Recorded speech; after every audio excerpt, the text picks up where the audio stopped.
మురళీ నాయక్ చిన్నవాడైన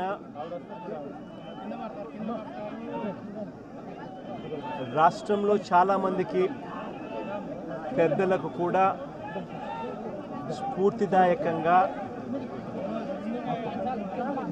ఒక పెద్ద వ్యక్తిగా ఎదిగాడు తన చావుతో.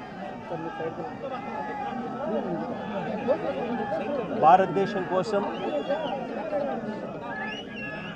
తాను పోరాడుతూ తన చావు వల్ల అనేక మంది మిగిలిన అన్నదమ్ములు అక్కచెల్లెమ్మలకు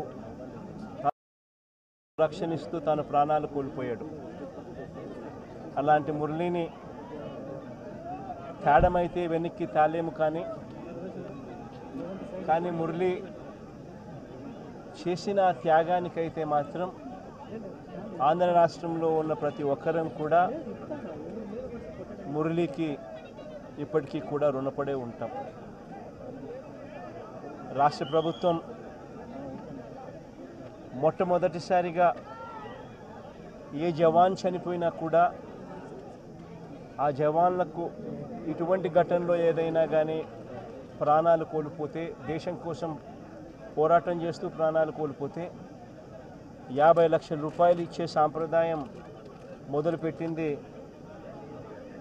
వైఎస్ఆర్సీపీ ప్రభుత్వ హయాంలో మొదలుపెట్టినందుకు చాలా సంతోషపడతా ఉన్నాం.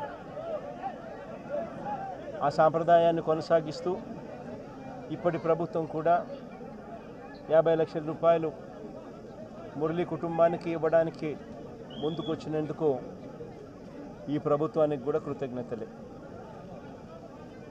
పార్టీ తరపు నుంచి అన్ని రకాలుగా మురళికి అండగా తోడుగా ఉంటాం.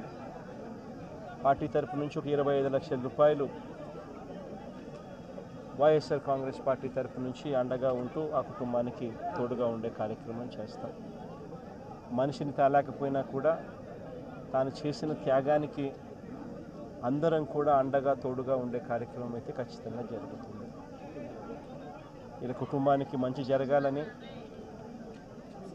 చనిపోయిన మురళికి తన ఆత్మకు శాంతి కలగాలని దేవుణ్ణి మనసారా కూడా కోరుకుంటాను.